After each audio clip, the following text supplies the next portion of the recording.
Hey, my name's Blair. Just got a question for you here. How do you feel about the black community receiving reparations? I'm against that. Yeah. Okay. Well, why so? Well, first of all, what is the black community? So, for example, do you mean like recent immigrants from Haiti or Nigeria? I do not. No. Okay, for sure. So you're meaning like ancestral descendants of slaves. Correct. That Yes, could be proven with documentation. Absolutely. Right? Okay. So to be consistent, do you believe that other groups that have been mistreated in America should also receive reparations? What are those other groups? Well, they're not necessarily by America, but let's just take one. Jewish Americans, right? Okay. They almost got eliminated in the Holocaust. Should they receive reparations? Not from us. Okay, not from us. Not from the United States, that is. Okay.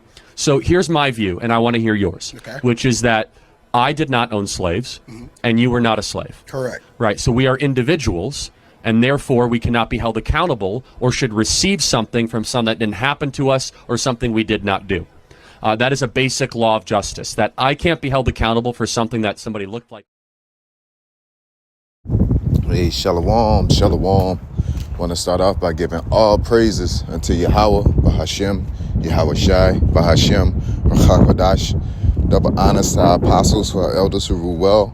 Blessings and salutations to you brothers out there teaching and enduring truth and sincerity. This is Ra'ab Ahmad from the Nebraska camp. This is Chip Mesh, any push to the mark, and Fort Nebraska. Yeah, I just wanted to go over Mr. Fork Tongue himself. Okay, seeing post-productions. Esau's response on reparations. Okay, a little history on reparations. It was approved, okay, because it is deserving. What's the foundation of why Jake feel like they deserve reparations? Is because they was enslaved and worked for free labor. Okay, they worked for free labor. All right, and there's justice that needs to be had. But Esau is trying to argue a loophole of saying, hey, that wasn't me. I didn't do that. It's my forefathers. But in the same breath would then double back and make a boast of their forefathers through history. And also, my father fought in the war. This is why I fly this flag, this and this and that. Okay, so want to get straight to the precepts. All right, going Sirach, you already know.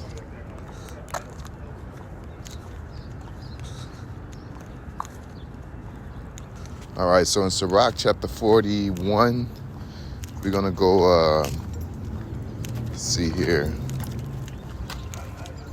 Verse 5. It says, the children of sinners are abominable children, right? And that the word abominable goes back to the word most hateful, thing that's most hateful. Okay, the children of sinners, and Esau is that the children of sinners. All right, they'll deny it. What you expect Satan to do? Okay, if I were to say this in front of, I'll say this in front of them, they'll be like, yeah, children of sin, I could be anyone. No, that's you, man. Because you breed, the devil came not to do nothing but to steal, kill, and destroy. All right, and if you judge him for his doings in aversion to what he says, then what would you? He would match that. Okay, he's full of sin. He's full of impudence. Okay, he spearheads sin. Okay, it says the inheritance of sinners. So like the children of sinners are abominable children, and they that are conversant in the dwelling of the ungodly. Okay, and continuing on, it says, the inheritance of sinners' children shall perish, and their posterity shall have a perpetual reproach. Okay, Esau. Okay, the inheritance of sinners. All right, then okay, George Washington, Thomas Jefferson, any slave owner. All right, they're sinners, right? Because the way they did it, when you go into the laws and go, we ain't talking about, everybody has slaves. We're talking about breaking the laws of slavery. When you chop somebody's foot off, okay? When it's not contractual, okay? There's laws within slavery, within the Bible, that brings some humanity to the situation. Because technically we're all slaves via through being employed, but you would never know because it doesn't feel like hardcore chattel slavery. That's why you don't know you're a slave, because this is the slavery we're in right now is illegal, but it's intermediate because it's more of a financial slavery. It's a because you're not supposed to have people in a case like this, which I ain't gonna go into slavery within the scriptures, might, for edification purposes later on, but I didn't set up shop for that, so we're not gonna go into that. All right, but let's continue on. It says, the inheritance of sinners, children shall perish, and their posterity. What is their posterity? Your offspring. Okay, your genealogy, you, nigga. Okay, the account of your labors, man. Okay, and that's the thing is, this is what the scriptures say. Okay, so this is not no opinion. This ain't us trying to get a lick back. This ain't us, as he tried to perpetuate, being silly or stupid or not looking at the big picture, or we don't get it. Nah, man, people are people. Okay, there's a cause and effect. There's a ripple in the pond that was created with slavery. All right, that ripple caused a lot of powerful companies to emerge. That ripple in the pond caused a cultural what's the word? Starts with a D. I can't think of it. Damn, I keep it's on the tip of my tongue. But at the end of the day, it caused Jake to degenerate. Yeah, cultural degeneracy, man. All right, you feed them abominable foods. Okay, you do touching the apples of the Lord's eye, man. You can't just say that. Oh, that was them, and then you're reaping the benefits of Costco, Walmart's, oil companies. All right, they may not be your direct uncles, but they're people who are in for your favor. Okay, because once you go into slavery in itself, all right, even I'm reading this book of Medical Apartheid, good book by the way, and they was talking about how they were practicing on Jake women. And you Jake women, I'm gonna get in lesson in that as well. The Jake women, they was doing all kind of things without anesthesia, without treating the pain, and then they were really just doing some Frankenstein shit because they wanted to try to find new cures so they can sell to the whites, the so-called whites, because they couldn't practice on them. All right, but the people, and it's the thing, they did practice on so-called Edomites, practice on the poor of them, but it had to been based off of consent. Okay, Jake didn't have a choice. They had to go ask Esau. So this is the omission style of Esau's fork tongue. He'll say, well, they did it on white people too. Just like this, we'll talk about slavery. Well, they had whites who said that wasn't chattel slavery. You was an indentured servant, meaning you were contracted. All right, it's a difference between this is your life and this is you working an 8-hour shift and you getting paid for it. It's a big difference. You may still label it as slaves. Hey, I'll tell you what. When damn, what's this guy's name, man? He was a physician. Okay, he was a physician, and this physician, this physician, he pretty much was doing this Frankenstein thing on females, and there was a painting that was created in the name of that. I forget, it's like Mims or Sims, his last name, the doctor. And pretty much, these doctors in that time would do their Frankenstein science on Jake. And then when they publicized it to sell it to people, they'll say, oh man, well, this stuff works perfectly, and I can attest because I used it on my family. But through Esau's fork tongue omission, he's not gonna tell you that it wasn't his daughter, his niece, his son. It was his slave, and he would use his words to say, oh, they're part of my family. This is his fork tongue. And this is the exact same fork tongue that this Edomite's using. And he's talking in a manner condescending. All right. He's sitting up above you. Okay. And it seems like he's talking down to you.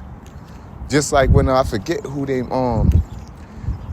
when they, I forget, it was a story or situation where Esau tried to cut a deal with either him or Jake or somebody, and they had him trying to have him sit on the floor, and he got his servants to kneel on all fours so he could sit on them so they can cut a deal, because he tried to, make you sit below him. That's why the judge sit above you.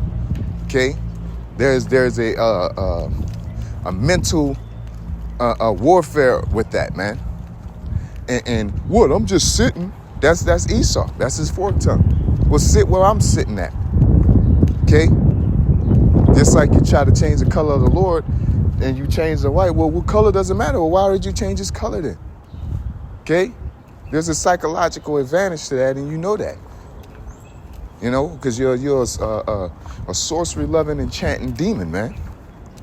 Okay? So you like the psychological advantage on people, man. You know it works. You know it plays a part. That's why you do it in negotiations. Okay? But continuing on, getting into this slavery, they pretty much would throw five gallons of hot water on the spine of a Jake because he had the flu, to see if that was the cure, if that would help, so he could start selling that concept to people. Or really just saying, what the fuck, what happened if you do that to a human being? Okay? But here it is. People will run to him. But let's get back on subject. Okay? Because it says, the children of sinners, in Sirach 41:5, the children of sinners are abominable, thing most hated, children. And they that are conversant, all right? Because what is to converse mean to matter of fact, let's get that word converse, because I'm mixing it up with another word.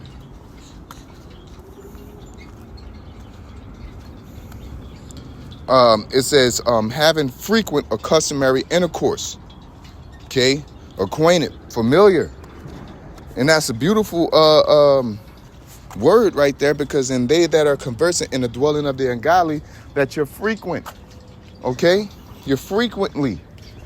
All right, because Jake do shit or do things, and that's what you call that the exception. All right, but our people are righteous at heart. All right, whether Esau wants to admit it or not, our people are righteous at heart. All right, but they sought out many inventions. Okay, it says the inheritance of sinners' children. Okay, your offspring, because a lot of you Edomites. Really, all of you Edomites, you all came over here wicked, man. The things that you did to the slaves, man. You can't get around that.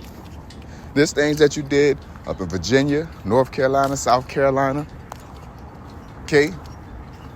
Ain't none of y'all come over here and as the origins.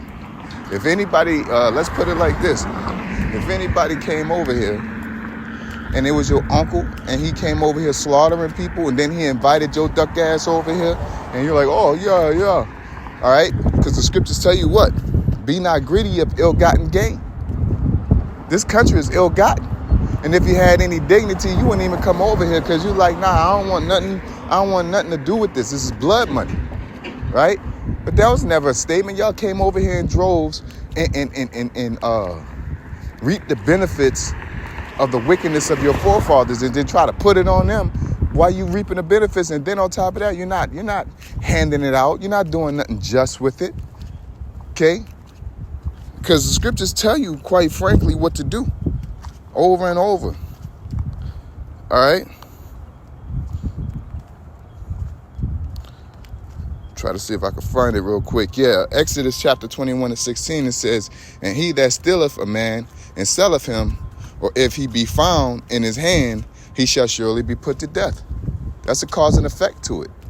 Okay, so he's not there. Just like if somebody has debt, okay, somebody owns a house, hand that house over to that person, that inheritance over to that person has to deal with the positive and negatives of that inheritance.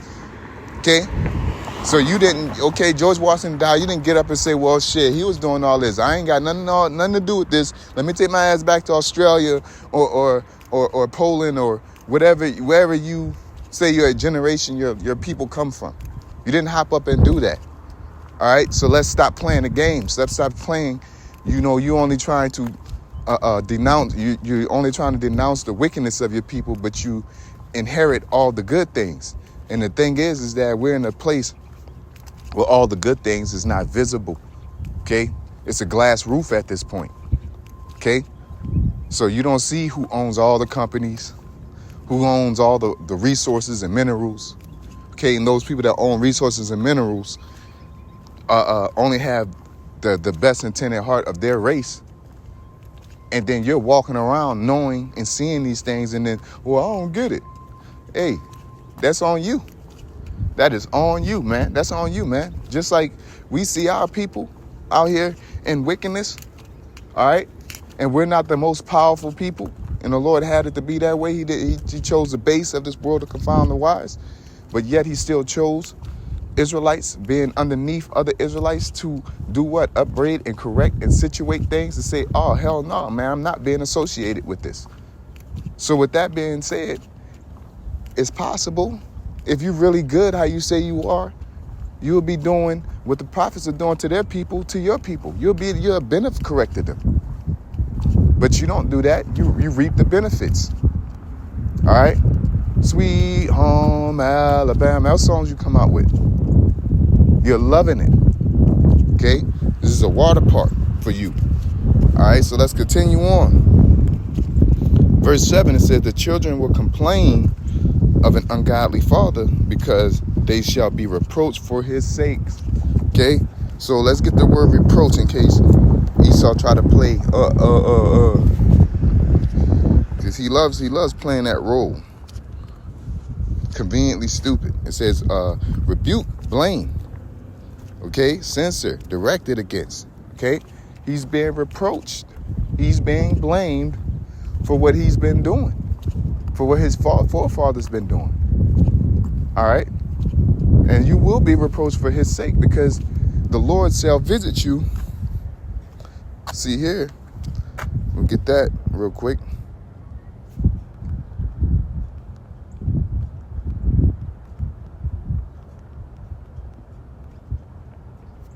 So it says, we're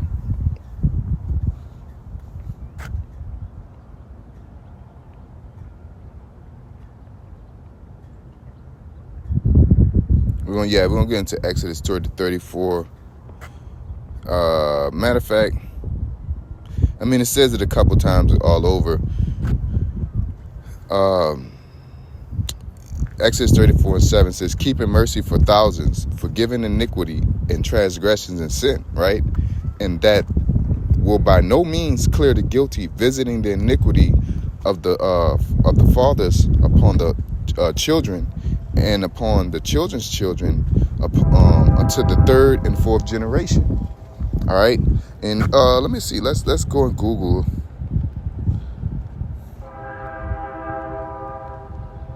What is considered a generation?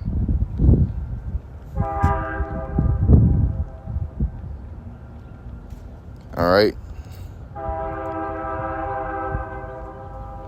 It says a group of people born and living around the same time, typically considered to be about 20 and 30 years apart. So with that type of math, you would say you would go on average of the person living.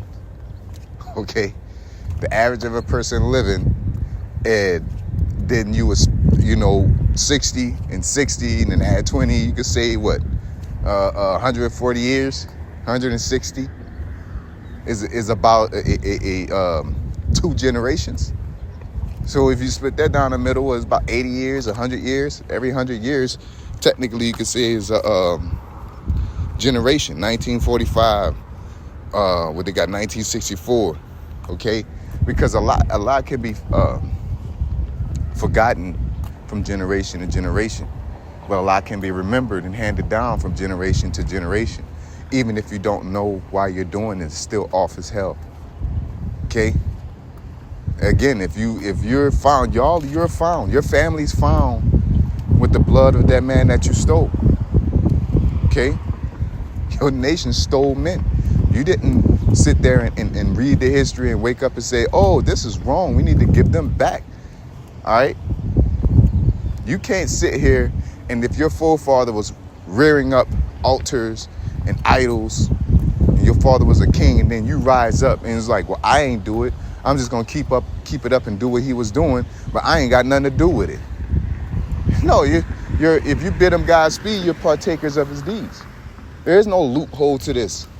Okay, there is no loophole to reparations. There is no loopholes against the sins that Esau has committed against Israel, because we are the apples of the Lord's eye, and the Lord is going to hold Esau accountable for the sins he have committed against the children of Israel, man. All right, from the sodomizing to the raping. Y'all like to get on GMS, but y'all defend Esau and all that raping he been doing, all that graping he been doing all throughout slavery. And y'all act like because we're breaking it down on how it's supposed to be done, the process, now we're the worst evil thing that happened. Johanna, there's sexual deviancy. And it's like, shut up, man. Okay? Meanwhile, you talking about doing it in the butt, and that is literally sodomy. That's sodomy, man. Literally. Okay? It's a literal definition. I don't care if it's male or female. That is sodomy. The literal definition of it. Okay? Any man would know if you do that to a woman, it ain't no different from a man. They got the same part. All right? That's nasty, but that's neither here nor there. You know what I'm saying? You might as well go deal with a stud. You might. I'm talking about a butch. I ain't talking about no lesbian. I'm talking about one of them think they niggas, man.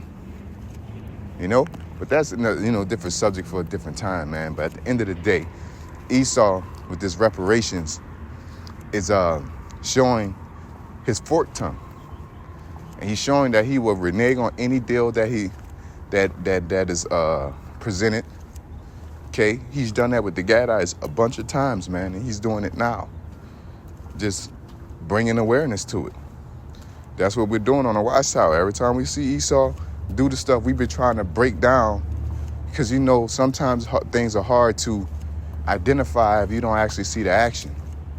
Because people omit, oh, what did I do? I'm just doing this and it sounds like, yeah. But when you see him in action, it all makes sense. Okay? And this is his actions. He's showing you that he came in there and they did what they did, and they're supposed to be just.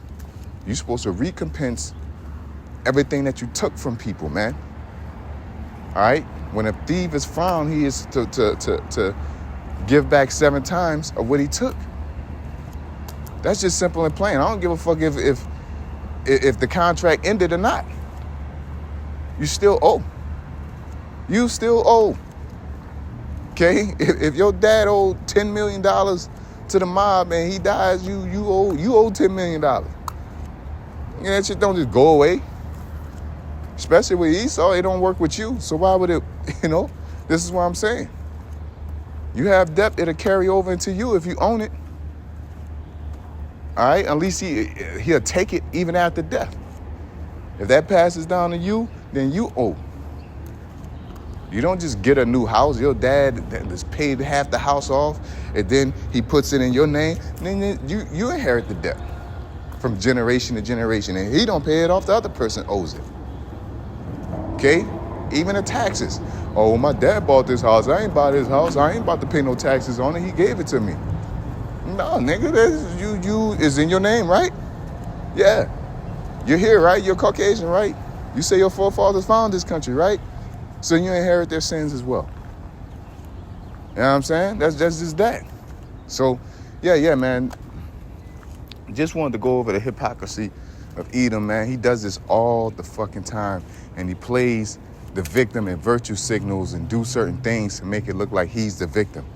That whole setup is to make a person wrong immediately. You're in a crowd, pull me up. Let's look man to man, sit chair to chair, and let's all bring our points out together. That whole setup is a narrative to make a person wrong immediately with any response. Because you look like you're the person in control. It's a psychological thing. And then now you got the floor with your psychological advantage. You're going to spew out an angle that sounds legit. Fork tongue, man. But when you sit there and put that on his nature and the things he did, you're going to be like, well, why you ain't do it? All right? That don't work like that, man. People don't do bad things and then they die and then nobody has to resolve the issue. Okay? That's just how it normally works. Okay? Even if your forefathers, if they did something good, that's the best way to understand it. If they did something good or great, your tale will be, if there was a billionaire, you'll want to inherit what they got, and you would inherit what they got. It just don't go into the atmosphere and go nowhere. All right? So let's not act like when bad things happen that's not inherited either. Okay? So yeah, man, that's all I wanted to say, man, because Esau and his fork tongue is annoying, but that's what he does. It's not annoying to me. It's just annoying that people believe it and they get suckered into it because of political parties or different, I want to own my house, or I'm trying to live by the American way. So yeah, you guys need to just let it go and start working and just let's get it out there. No, fuck that, man. Shit's wrong. All right? And we ain't no right wingers to where we want handouts and hand-me-downs from Esau. Okay? We want to go back to our homeland and continue and serve the Lord like he told us to when we fled out of Egypt. Let my people go so they may serve me, man. That's what we want to do. All right? And that's what just a aside, Jim, that was what Jake was fighting for post-slavery. They were fighting for not the right to be equal, but to be treated as a human being. They weren't fighting to be eating ice cream with Esau. They weren't fighting for that. They were fighting for the ability to eat ice cream. They were like, man, I got the right as a human being to eat this or to do this. They didn't say that they wanted ice cream. They wanted to serve their power, and Jake was off, but they wanted to live in peace and irrigate and do whatever they wanted to do with the land like you did. That's what they wanted, but then they turned to a civil rights movement of equality and mixing in. That's what the rich elite turned it into, man. So hey, now you got the confusion of the civil rights, man. When it's all BS, all right? They just maximize Jake's intent, man. Jake wanted to live like regular human beings. They didn't want to be hassled, chased down because of who they were. They just wanted to go home, farm their land, be with their family like you did. They didn't want equality. They wanted to be treated like a human being. They didn't want to go to the same schools and all. That's Esau's agenda, pushing that shit. He'll purposely leave you out of something, then pay somebody to fight to get in it, and they put it on TV to make everybody want to be in something that they never wanted in the first place. That's the devil, man. It is constant from every angle, bro, and it's tiring. We're looking for peace where people could deal with each other straight up. Like, goddamn, why the guy always got to be an agenda behind a simple transaction with this damn devil, man? Why the guy always got to be something? Why can't it can't be what you told me it was when I walked up to you and shook your hand, right? Even though now, biblically, we're not supposed to be making no covenants, but in this society, you got to go to our enemy for one of all things. So I'm in reference of that. Okay? You go get a car, and now you got to worry about if he's jipping you, if the car's the actual price. You got a Carfax, and he didn't paint it the bumper, or there's a lemon, and it's like, god damn, man. Then our people learn the ways, and then they fucking max it out. Start selling all lemons, you know? And then they'll say, oh, look at your people. They're the bad ones. It's this cycle, bro. And everybody's tired of it, even your own people, man. Even your own people, because you've been so greedy, you're not leaving no grapes, to the point you're not leaving grapes for your own people. Capitalism and this type of government will always end up in insurrection, man. Because you can't just have everybody on top and then people at the bottom, and revolt doesn't happen. Eventually it will, and it always has happened like that, you know, because there's no proper, it's a bottleneck. There's no proper distribution of goods, man. That's why when the righteous rule, the people will rejoice, and when the wicked rule, the people are mourning. And they're mourning, man, even your own people, man. Crying, they don't know why they're going to school and working, okay? The American dream is fading because of greed. Because motherfuckers at the top don't want to create a lane for people to live peaceably, okay? Got people farming lands and they got to pay tax. They supposed to just pay their 10% annually. Annually, you take whatever you got. You once you did your crops for the summer and it sprouts up, you get all your crop and you take 10% whatever you got and give it to the king, man. Okay, that's how that works. And that was it. Now when you go and sell an apple, then you get taxed again. Now, no, man, it was peaceful, man. People got the ability, men got the ability to live like men and not live like a child under a government, okay? That's just how it worked, man. But yeah, with that being said, I'm gonna give all praise to Yahweh, Bahashim, Yahushai, Bahashim, Bachakodash, double honor to our apostles, to our elders who rule well. Blessings and salutations to you brothers out there teaching and enduring truth, sincerity. Shalom.